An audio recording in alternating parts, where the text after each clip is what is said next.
for everyone on the call, a few things that we want to talk about today was, obviously it's been a trying time. The last 6 months in 2020 has been certainly an interesting year. And connecting with Matt and Liz, one of the things I'm certainly interested in hearing more about how Rapid7 and Mimecast have dealt with the managing TA and, during the COVID crisis, and, how your companies have handled that transition over the past 6 to 7 months.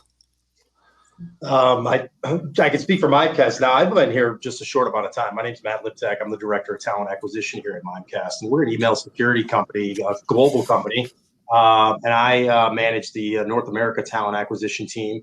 I started in March, and, happy to be here with Brendan and Elizabeth, who are actually known for many years in the talent community. But starting at a new role just in March, I can tell you that I quickly had to pivot this team to adapt to virtual interviewing, virtual onboarding, and we had to work quickly with our employee engagement team to adopt these principles and roll out new processes.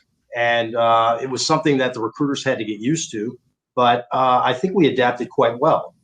We put in place initiatives to work around some of the issues that we've had as far as some of the virtual interviewing pieces, with Zoom interviews and training the hiring managers on hiring over Zoom and never meeting their particular candidate of choice.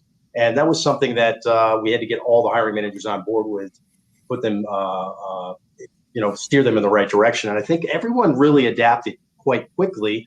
I know that we worked with the onboarding team here to actually onboard the candidates in a different way, which is something that we weren't used to.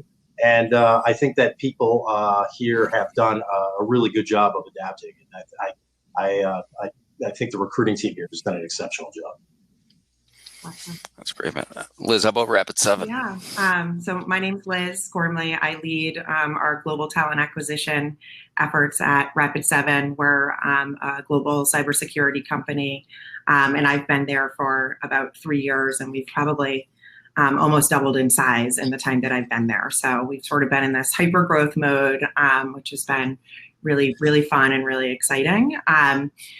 I think for us, if you look back, for at least I'll speak for, my experience, we went into mid-March saying like, we'll go home for a couple of weeks. So for us, we were trying to prepare, like, how do we jump into gear? And I remember literally like the last people in the building with my CEO and my chief people officer filming a video to send to candidates about like, hey, we'd love to meet you in person, but right now we're going to go virtual, which we still use. We just didn't expect 7 months later to be still using that content. But I feel like we pivoted. Matt, Brendan, I know we were talking about this prior. I feel honored to be part of like a tech company where we were able to actually pivot and be really creative about continuing to build those experiences. That's really important to us, is like the experience, not just of from a recruiting standpoint, but also onboarding and your employee experience all through your life cycle, right? So, I think that we, like, most companies, were able to pivot really quickly into video interviewing. I joked, Brendan, I know in our conversation a little bit, I was like, it wasn't so much the recruiting team that had some challenges pivoting. It was, again, as Matt, what you mentioned, getting our hiring managers comfortable with hiring somebody that they've never met in person, right? And we've spent, I think, a lot of work doing that. And I think just the pandemic helped in general, right? Things were changing so quickly that I think at some point people were just happy to be able to interview and to hire folks.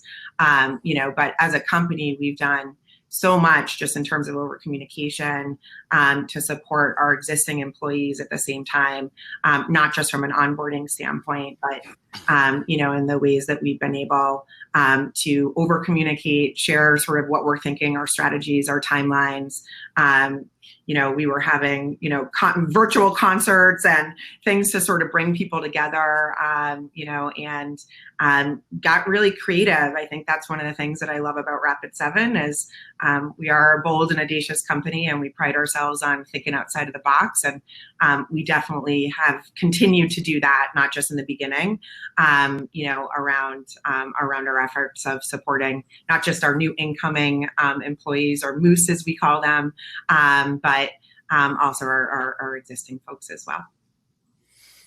Yeah, it's great. I mean, it's, I learned quickly how we can pivot really quickly if we need to. And, we had pockets of hiring managers and interview teams that just insisted in speaking with everyone in person. And that was eliminated immediately. And how quick, and how purposeful we needed to be in our communication to our hiring managers and the candidates. And, we quickly created user guides and templates and best practices and documents. And we had, at least for the first month or so, our TA coordination team were joining, on the back end to make sure that there weren't any technical issues, and realized from the platform we were using, we could use virtual whiteboards for technical interviews and assessments. And, in many ways too, we'd been, at least on the technical side, we had been trying to streamline our interview processes, over the previous 12 to 18 months. And in some ways, we actually have taken advantage of the, going virtual. So, we've shortened the interview panels. We've, utilized some different technologies. So, and I wouldn't say it's necessarily a silver lining, but we've taken advantage of the crisis to, almost escalate some of the changes that we were hoping to make. And it hasn't affected, our ability to assess candidates. And one thing you both mentioned was around the candidate experience.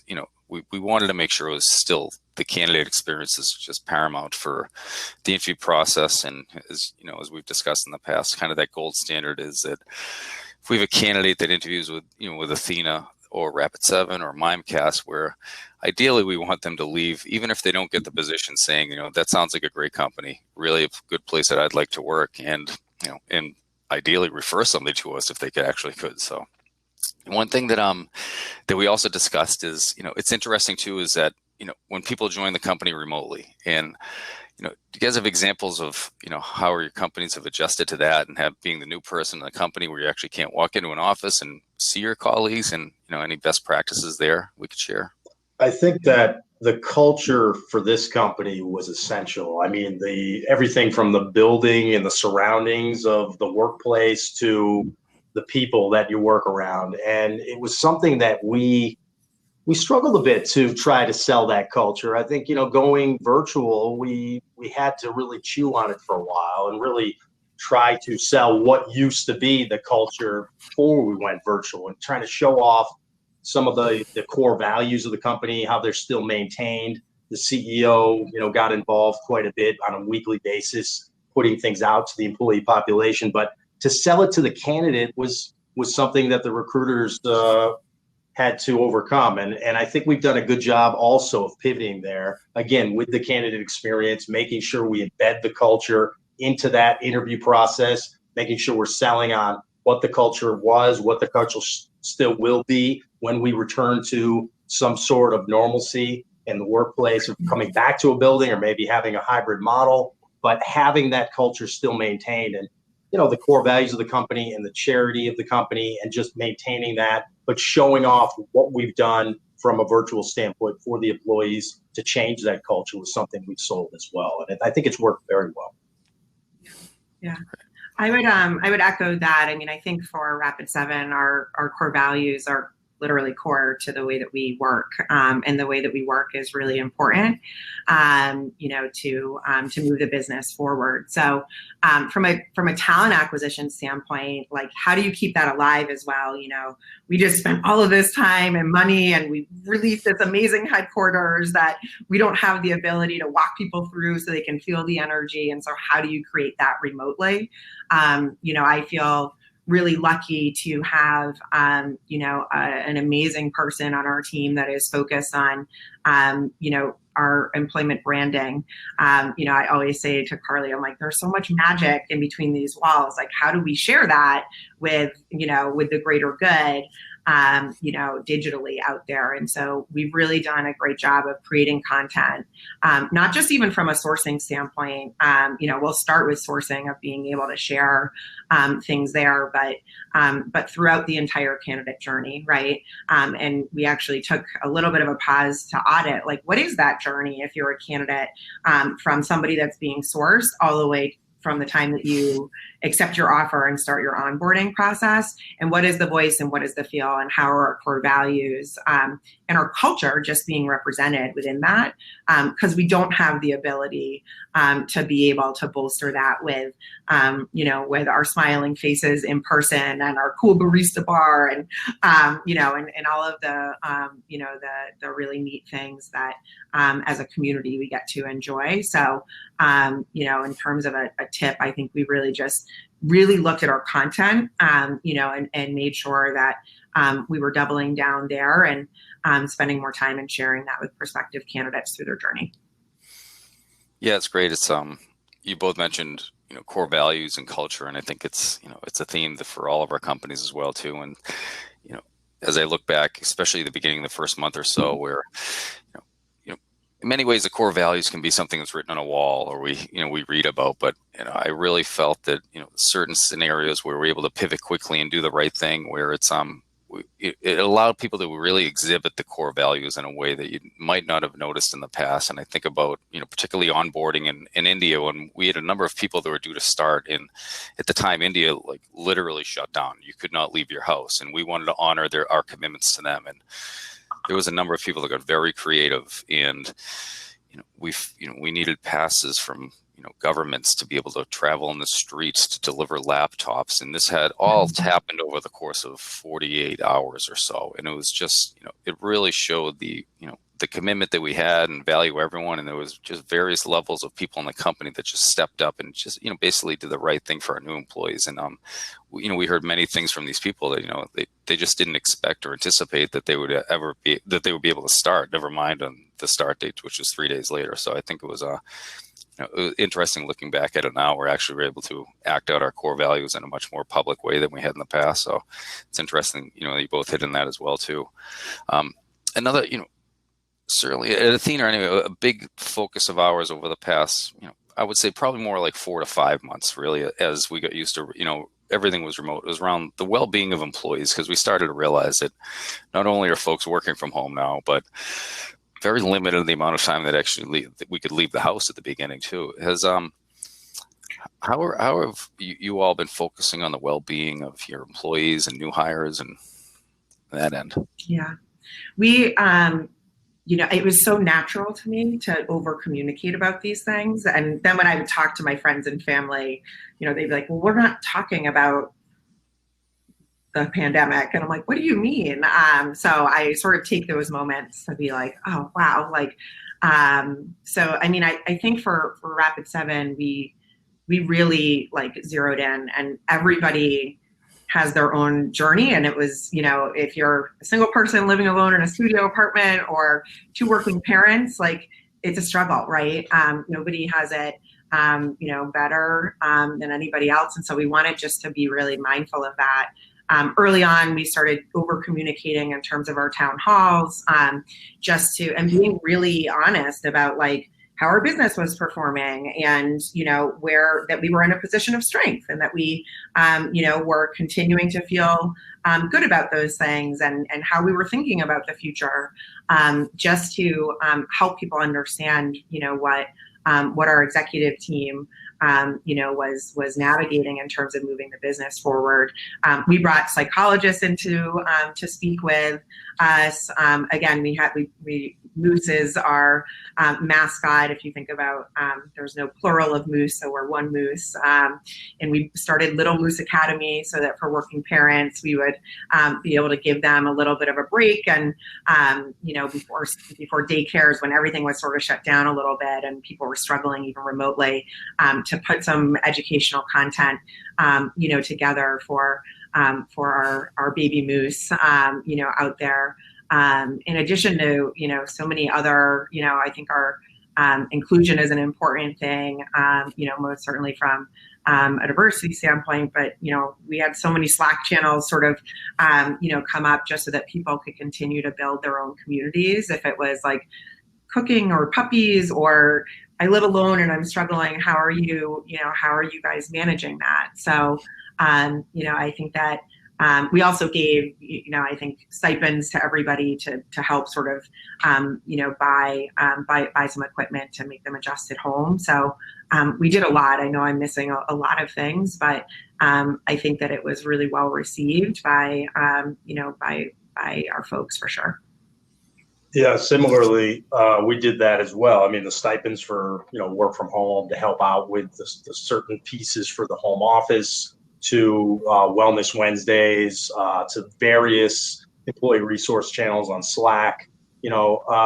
One good thing that came from this was some of those Slack channels that kept coming up, the communities that were being built. I mean, we're seeing smaller communities within the company built, which probably may have not been built before if we were still in the office. So it really helped to bring together the employee population. And I think that, putting together some of the employee resources, this employee engagement team has done a phenomenal job of making sure they're researching every aspect, from the mental health issues to some of the other pieces that maybe the employees needed, tutoring for the kids. Sitter City, we engage with them to help out with, virtual sitting for some of the kids that may be alone while their parents are working.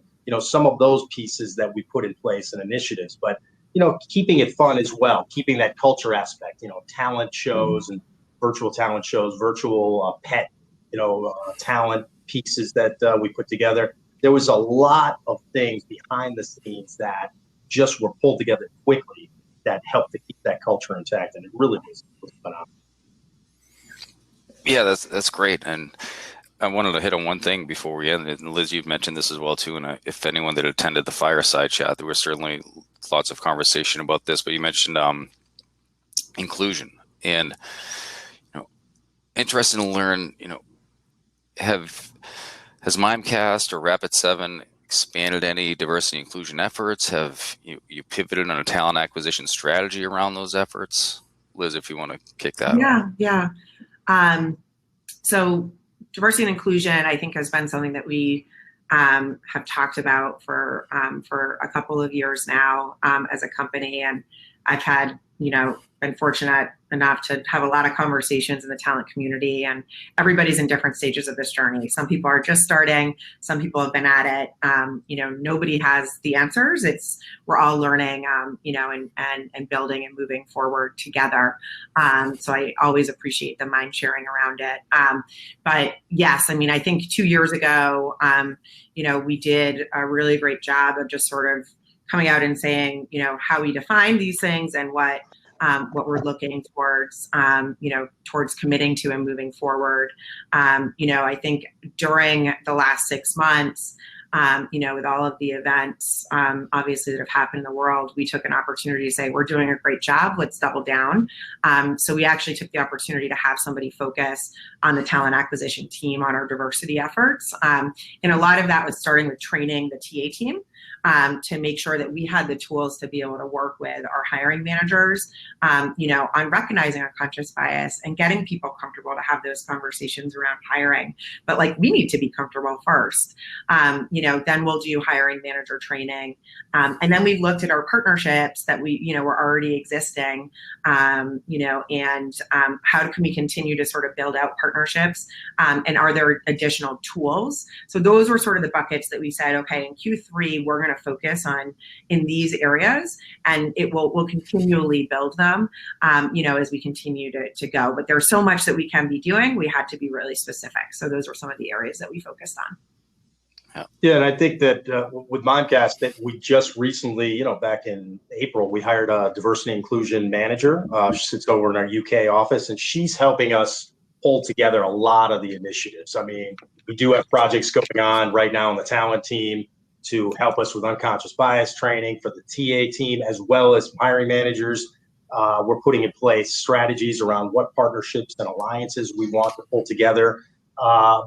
This is a company that realizes that they need to do work around that piece. And we realized there was a lot of work to be done. We needed someone to lead that. We put that manager in place. And then with that, we're putting these projects in place to really pull everything together. And by probably the end of the year, beginning of next year, we should have some real concrete initiatives in place. We'll be on the right track when it comes to the D&I initiatives that we have. And I think that by next year, we'll see some really good examples of this coming out in all areas.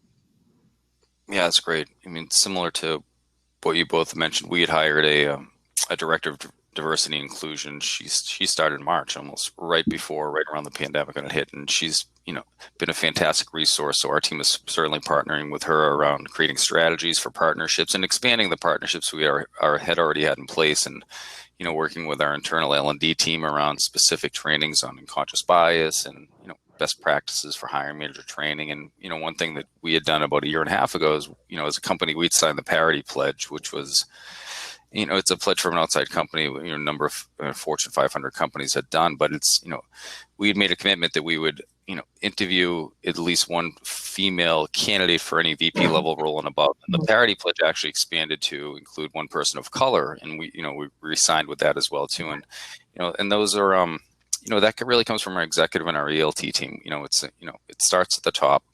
That type of mindset and importance, and it filters through the organization. So it's it's an interesting time, and I think that we're all starting to put a strategy in place to really expand the diversity and inclusion in all of our companies. So it's great to hear those things. Okay, I have shown up, which means we are wrapping up this panel. I want to say great job to this panel because unfortunately, technically, you all out there heard our planning, but we lost our moderator, Rachel Weeks, who is head of growth at Reward Gateway. She was very essential in pulling this content together, but it just tells you all what a pro this group of three is, that they were able to step in and continue the conversation as we had discussed previously. And with that, I want to say thank you to Matt Liptak, to Brendan, and to Liz for a great conversation, for pulling together at the last second. And with that, I want to say thank you so much. We invite you to join the networking session at the end, if you can. And thank you. Thank you so much.